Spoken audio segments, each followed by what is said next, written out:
miedo, Sandino también tiene un libro sobre el miedo, pero explica el miedo precisamente como una ocupación de la subjetividad por la tecnología y particularmente por los medios de comunicación. Fíjate que vos cada vez más, cada uno de nosotros, pero cuando digo vos, cada uno de nosotros cada vez más tenemos una interiorización mayor con todos los sistemas de catástrofes, de delito, de delincuencia, por medio de ¿qué? De la reproducción mediática. Pero la reproducción mediática a su vez está alentada ¿en qué? En el rating. Claro. Entonces, pero además lo reprimido vuelve como fantasma. Entonces también, de alguna manera, la represión del delito vuelve como el fantasma del delito. sí, bien, pero digo... La represión simbólica, digo, ¿no? Claro, pero los dos lados están, porque lo que él plantea, lo que está planteando José, es si en verdad no hay un trasfondo. Claro, es lo implícito y lo explícito, es la suplementariedad de la máquina de la representación. Antes digo, venía, estamos hablando de eso. La suplementariedad de la presión del celuloide y de la fuerza de resistencia de la cera, y es el espaciamiento interior. Las dos cosas están jugando. Claro, y de hecho, yo en realidad el jueves quería trabajar algo de eso, y de hecho la cuestión de que Virilio plantea, ¿no? El mundo está afuera y adentro, ¿no? Y la cuestión de que vos estás hablando ella hablaba de la realidad, ¿no? Y decías reproducción, ella te decía como una construcción más bien, tiene que ver con eso, o sea, el mundo, y vos también lo planteabas en otras clases con respecto a la imagen del mundo con Heidegger, ¿no? El mundo, la significación que se le atribuye al mundo tiene que ver con la conciencia que está en ese mundo, ¿no? Entonces, la realidad no es la realidad, ¿no? Y los medios masivos de comunicación plantean, justamente construyen la realidad. Y con respecto a esa cuestión, ya que aprovecho como dijiste esto, ¿no? Respecto al miedo al otro, por cosas que he escuchado acá, ¿no? En las clases, quería consultarte para trabajar ese punto, para así ver si me pongo a leerlo o no, mal de archivo me podía servir para la cuestión de la violencia, como para vincular eso, o no, me quedo con Virilio que lo estoy. En Virilio yo estaba pensando en la administración de la peur, la administración del miedo, ¿sí? Entonces, él parte de la experiencia bajo la ocupación alemana, la experiencia de la Blitzkrieg. Entonces, para que haya resistentes, tiene que haber una, reacción en el campo propio de cada uno. Y el campo propio de cada uno no va a reaccionar nunca si el espacio común no está ocupado por otro. Entonces es la ocupación la que genera a los resistentes. Y actualmente estamos ocupados justamente por una mediatización, los dos términos, los dos sentidos del término. ¿Sí? Entonces esa mediatización genera el miedo.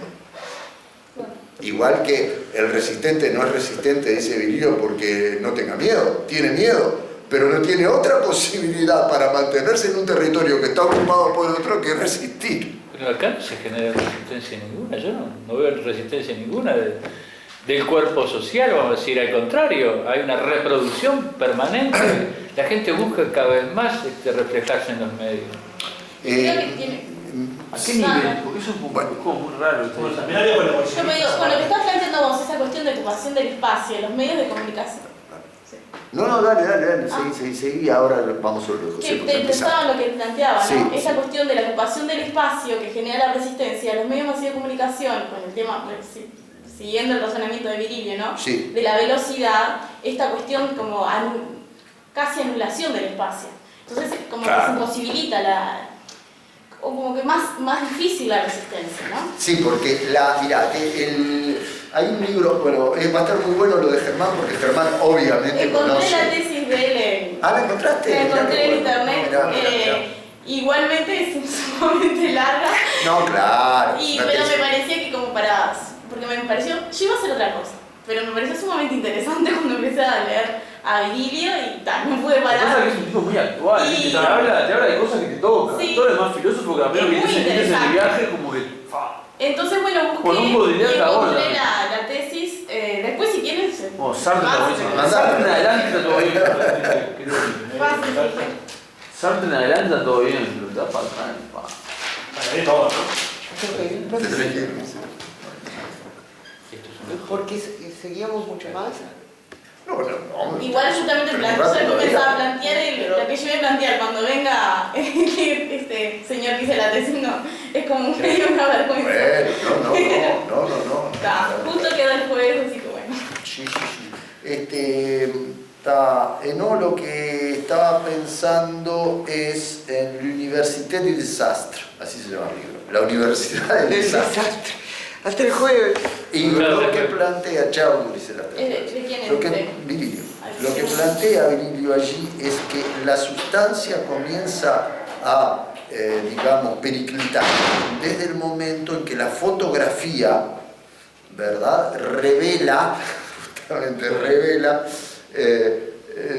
por la impresión de la luz, y por lo tanto a la velocidad de la luz, la instantánea. Entonces, el tiempo empieza a ser comandado por la instantaneidad de la luz. Entonces no hay más sustancia que pueda permanecer Sí, la estética de la incólume desaparición. como tal. Una sustancia es algo que permanece en sí, ¿verdad? Entonces, ¿verdad? Sustancia y accidente. Entonces, allí es donde comienza a terminarse el mundo de, digamos, las estabilidades, y comienza el mundo de la dromología, donde es la velocidad. Ahora, José, sobre tu planteo, ¿dónde está la resistencia? La resistencia está justamente en los que delinquen. Acá plantean los que no trabajan. Acá plantean los que no trabajan. Ahí está la resistencia. Los que no ingresan en el sistema de los que no trabajan, plantea. Porque, mira, el problema de este problema que yo planteé, de la fascinación mediática, es decir, lo tenemos que ver en la perspectiva de la mediación. Hace ya décadas, Hay una humildad, ¿no? ya digo décadas, entre los presos comunes era, digamos, firme la sensibilidad. Mirá lo que hiciste, bueno, pero saliste 3 minutos en pensar que está fuera de ningún orden. Pero por eso voy. No podemos pensarlo porque está justamente articulado por los mismos. Mirá, la descripción que hace Derrida de ese I del empero es, yo no me acordaba de la traducción, estoy hablando, yo sé, demasiado rápido y les pido que me disculpen, pero para enfocar, es impeler en disyunción. Vos, en el momento en que vos impelés algo, es decir, impulsás una idea, tú te separás de otro. Entonces, es ese proceso el que está siendo multiplicado por el carácter hiperbólico, inflacionado de los medios de comunicación. Entonces, se está generando justamente un desequilibrio y una dispersión. Ahora, ese desequilibrio y esa dispersión, a su vez, ¿qué va a generar? Genera un intento, no de contrahegemonía, a mi entender, sino de reequilibramiento. De reequilibramiento. Pero ese reequilibramiento se da justamente por digamos, volver desde los márgenes y desde lo excluido a una centralidad que es excluyente. Pero no porque se comparta un orden común, sino simplemente porque no se puede hacer de otra manera sin ir a una catástrofe que además muchas veces es inevitable. Por ejemplo, esto que pasó en Europa y en Estados Unidos es una verdadera catástrofe. Además es una catástrofe donde no hay ninguna posibilidad de superación, de resolución. La gente, la pasa mal, se va a la desocupación, se da la desestructuración familiar que conocemos en esos casos, se da la emigración y no tiene cómo pararlo. Es decir, las catástrofes existen, van a venir, etc.